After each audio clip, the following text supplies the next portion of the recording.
توبه نکن. نگو خدا نیست، نگو خداوند هست. تو مسلمانی؟ نه من مسلمان نه. تو مسلمان نیستی؟ تو تاجیکی مسلمان نیستی؟ من تاجیکم دیگه، مسلمان نه. مسلمان تو مسلمان نباشی. عرب مسلمان. گوش کو خداوند تو زنی گپی زن تا باور میکنی؟ خداوند باور نمیکنی کو؟ من یکی نگفتم. من به نام الله من نگفتم زن تا. من تلفن کردم در پیش خودت کو. لیک اگر آواز من نبروردم گپی زن تا باور نکن.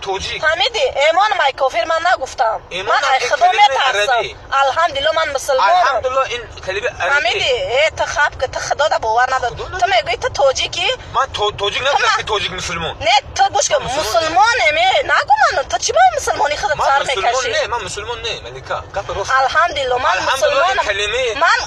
من بنده خداوندم. من خداوند میترسم.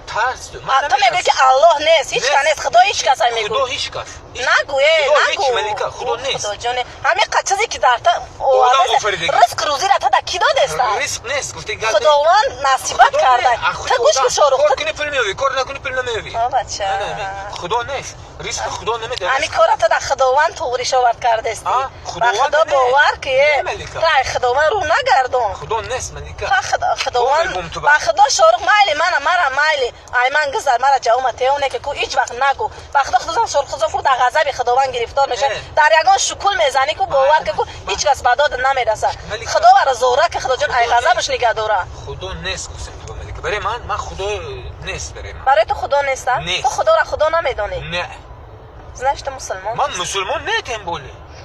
چی با تو تاجیکی؟ ای تاجیکستانی؟ تاجیک مسلمان نه. کی گفت؟ کنی همین لب کلمه مسلمانی گو. کلمه مسلمانی یک تا گو. یک تا کلمه مسلمانی گو. نه یک تا کلمه گو. چی من نمیگم؟ لب یک تا کلمه. الحمدلله. انا کیست. الحمدلله خوش کن. تو رفت فهمی کدام زبان؟ کدام زبانی است در قرآن آمدگی؟ ما خوندگی؟ نگوی گپا. قرآن اگجام دیگه. شک به خداوند نیست. همین پیغمبرت اگجا. کدام دولت زاده شدگی؟ کدام ملت؟ پیغمبر ملت دارد. کدام ملت دارد؟ کدام ملت دارد؟ کدام ملت دارد همین پیغمبر؟ چی به خدا را خدا نمیگی؟ پیغمبرت کدام ملت؟ همون کتاب نماز خون که تاجیکشم نویسیگی. عربیش نویسیگی. پیغمبرت عرب. من عرب نه. فهمیدی؟ من عرب نه. یک تو را خداوند به دنیا آورده. خدا نه من اوچم به دنیا آوردگی. اما اوچه در خداوند داد. نه اوچم به خدا دادگی نه خودش زایدگی. اوتم گویدگی اوچم زایدگی. گپ ندارم به خدا. گپ ندارم. تو خدا را خدا نشناختی که من در گپ ندارم. من این طرف میگم. یه حیتل پیغمبر تو خدا تو نگران کن. من این رو بهت میگم.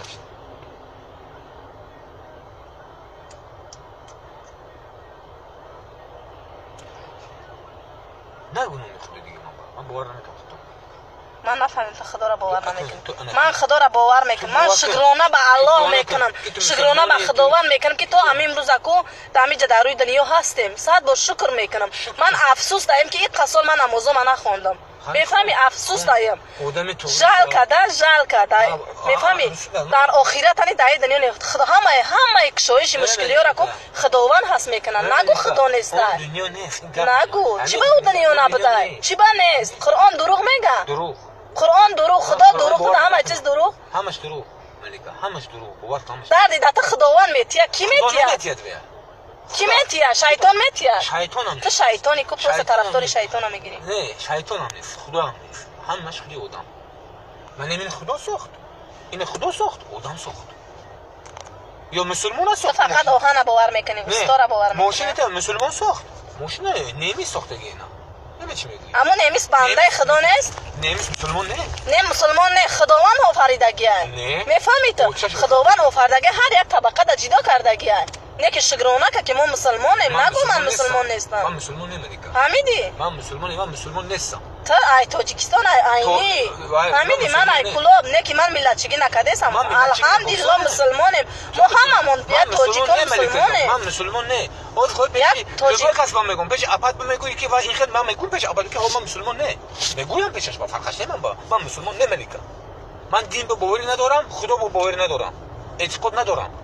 باور نمیکنم نه خدا با نه خدا در باوری نکردی کو دیگه بنده ایت گپی دیگه ایت چی بوی امید دیگه تو چی بوی امید که تو خداوند باور میکنی نمیکنی تو دیگه بنده را یک جا برو من تو خداوندی که مرا هست کرده خداوندی که به من رزق روزی میده خداوندی که مرا کو هست صد باش گونه خدا مرا حس کرده این قطنجی و امونی را داده تو خداوندی که یکا و یگانه با خداوند هیچ کس بحث نمیه بحث نیا که با خدا با غضب خدا گرفتار بشه تو با خداوند بحث اومده خدا را باور نکنی من یک بنده مخلوق خداوند که با خداوند فراز مرا سنگ میگردونه خداوند فراز مرا گل میگردونه ترانی هم خیل تو خدا را گوش کس مرا گوش که ترا اوچه ترا که آفریدگیه اوچه ما ببین انا خداوند داده آفرید گوش که شورق من داده گل ندارم دیگه گوش که شورق آدم گوش کن یک سکون کتاب آدم خوندگی پیدایش آدم ام میمون پیدا شد اخو پیدا نشد آدم ام میمون شدگی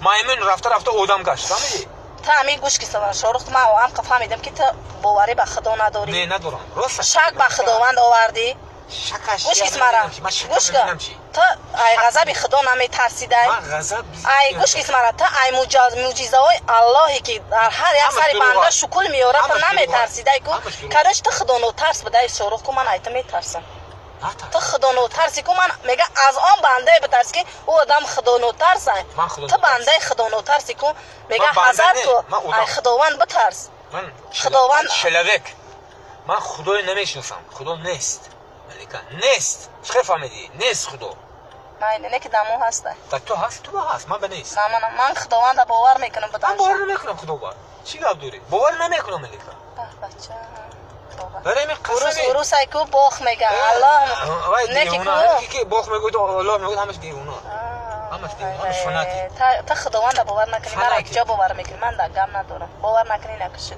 نه که من خودم در پیش تانی در تمام جا اثبات میکنم حاضر تلفن که اثبات میکنم که من این گپ نگفتم گوش کس مرا تهمت کرده که پاراگاه خداوند در جزای خداوند گرفتار شود نیست خیر خدا جان جزاش ببینه گوش که جزاش ببینه زند تهمت کرد مرا کو خدا جان پروردگار کو گوش که زنی تو مرا تهمت کرد کو تو بر تهمت زنت باور کردی کو جزاتونه خدا جان چیه جزاتونه کو پروردگار بنده هاش تو بنده دا باوری داره کو جزاش کو بنده هاش چیه آدم هست همین خیلی جزاتونه آدم چیه تو خدا را باور نمیکنی نه که من تقدی زنت در خداوند سپاریدم تمام پروردگار خدا جان پروردگار کریم کو با مقصد نرسه خدا جان با تهمت مرا کسی که تهمت کرد کو پروردگار خدا جان در تهمت الله گرفتار شود فهمیدی در تهمت خداوند گرفتار شود که دیگه اثبات نه و اثباتش کنه من نکردم من نمیترسم ایتا من ایزن ما حاضر بگی اثبات که من نگفتم کو پروس دروغ گپ زد کو خدا جزاش بتیه بیفایده چیکار میکنیم چی جون نه من نگفتم باور نمیکنم نه من خدا رو باور نکنه که من نگفتم تو خدا رو باور نمیکنی من دیگه تو چی میخوام مهنت کنم میگم ها نگو خیر نگفتم زن دروغ گم میزنه نه تا اجازه نمیترسم به همین دنیا خدا جان جزاش ببینه زنت من تهمت نه مرا تهمت نکنه کسی که مرا تهمت کرد خدا جان با من تو با من خدا باور دارم من با خداوند سپاریدمش خدا جان در تهمت خداوند گرفتارش کنه در غضب خدا که پروردگار کم خدا جان نه دوست دادش پرسان نه دشمن مسلمان فهمیدی خدا پرست من گفته شدی؟ نگفتم من گفته شدی گپتا؟ گفته شدی؟ یا نشدی؟ یا حالا داری؟ الله